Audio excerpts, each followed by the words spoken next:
A energia furiosa dos quatro elementos rugiu em um grande semiplano fora do plano material principal, causando ondulações no céu.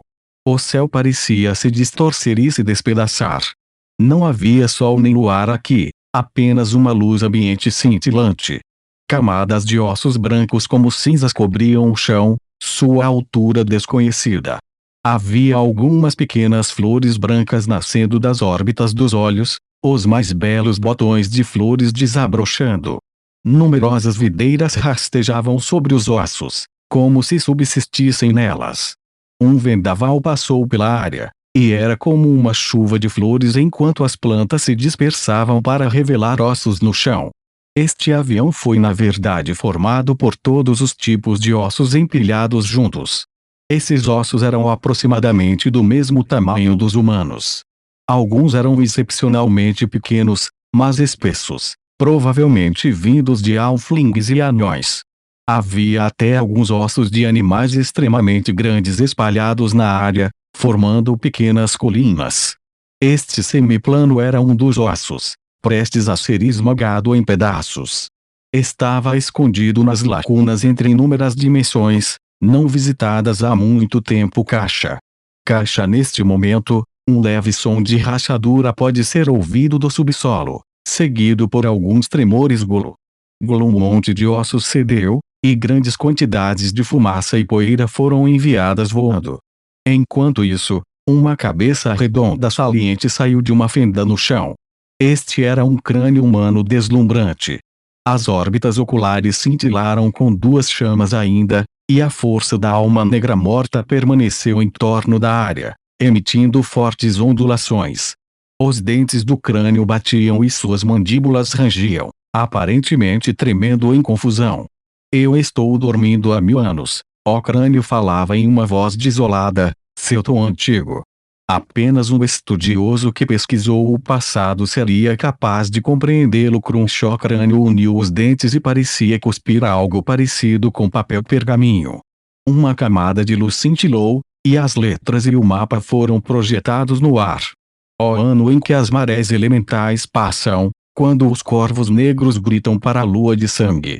O cânion Simucel, a leste de Cygnus.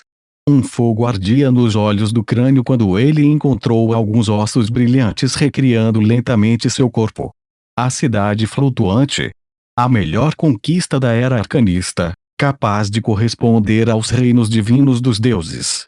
O crânio falou como se estivesse cantando, uma aura de desespero da própria alma cobrindo a área como um manto.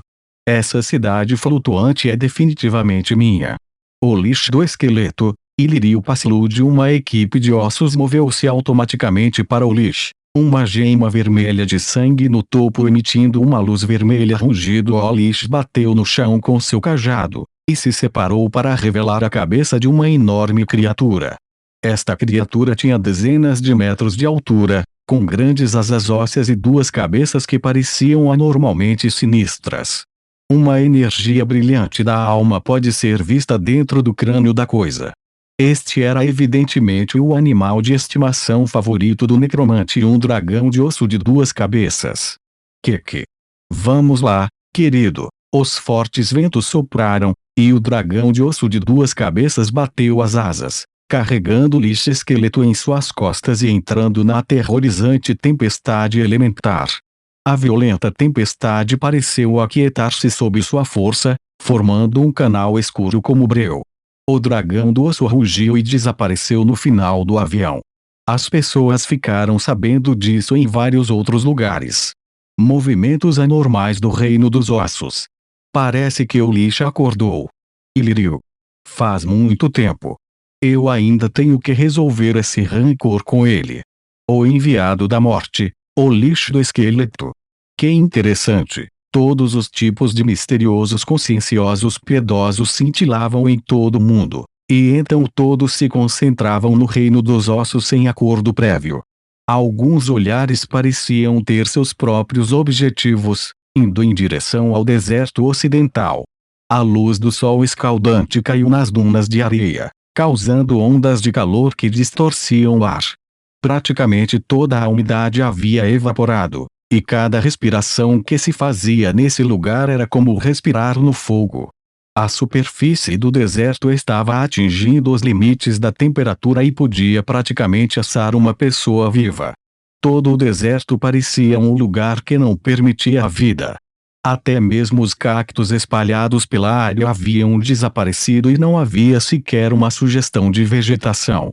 O espadachim principal olhou para o mapa em suas mãos, começando a verificar a distância. Já estamos bem no meio do deserto, por isso temos que fazer o melhor para manter nossa força. Nós também precisamos planejar nossos itens e o altar. O que é de errado, Alery? Ainda pensando no sonho naquela noite. Ao olhar para cima, ele descobriu que o bruxo em seu grupo havia ficado distraído mais uma vez, e sua pergunta revelou um ligeiro aborrecimento. Não, estou me sentindo melhor agora. É só esse clima. Alery reuniu os cabelos atrás da orelha e sentiu a pele seca enquanto suspirava por dentro. Esse sonho não a perturbava mais, mas o terrível ambiente no deserto agora lhe dava uma lição vívida. Mesmo com a proteção da magia, ela sentia isso difícil de suportar. Vendo isso, o espadachim só podia amaldiçoar em sua mente a resistência inexistente dos magos. Ainda assim, não havia nada que pudesse ser feito. Ele a encorajou: espere um pouco. Chegaremos ao oásis dos sonhos em breve, para que você possa descansar um pouco. A menção do oásis dos sonhos animava todos no grupo. Eles estavam atualmente no fundo do deserto ocidental, e era extremamente perigoso. Terríveis tempestades negras de areia poderiam surgir a qualquer momento. Mesmo se estivessem perto de aventureiros lendários, não havia nada que pudessem fazer em face da natureza, ainda haveria perigos. O oásis dos sonhos era a única fonte de água nas profundezas do deserto ocidental.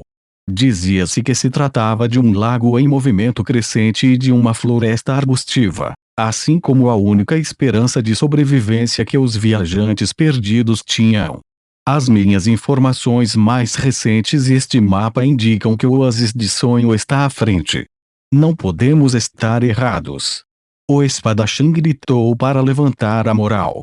Com essa esperança, o grupo acelerou um pouco.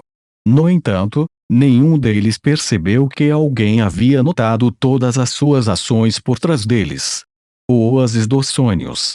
Aquele lugar é muito próximo do Vale da Queda de Gelo. Eu poderia nem ter encontrado se não fosse por esses guias. Leilin estava montando um escorpião de areia, um globo ocular alado batendo na frente de ele. Mostrou-lhe cenas dessas pessoas.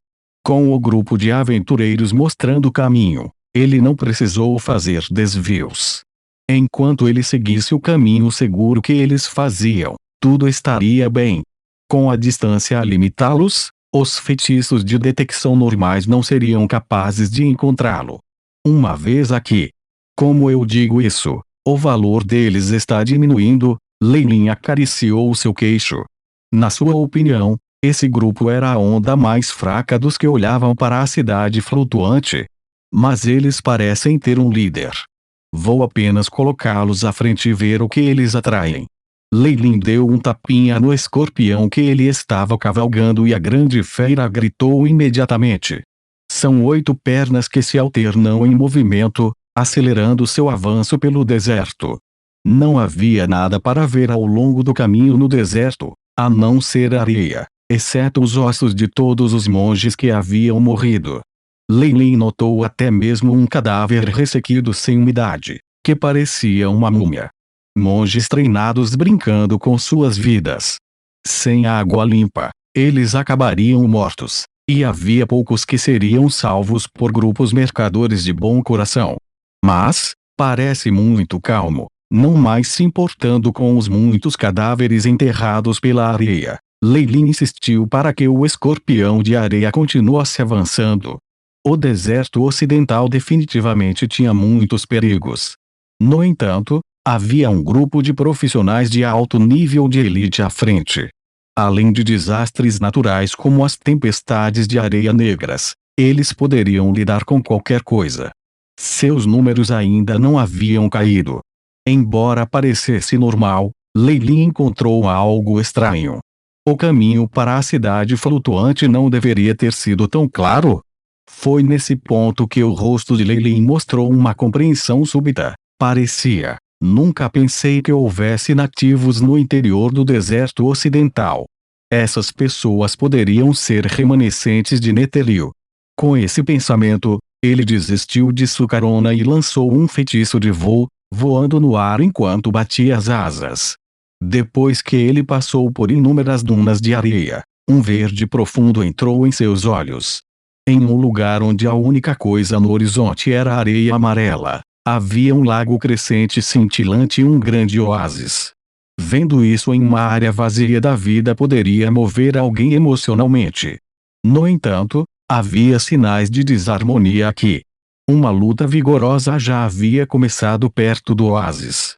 Não é de admirar que eu tenha sentido que algo estava errado. Este era o lugar. Leilin pareceu perceber algo de repente.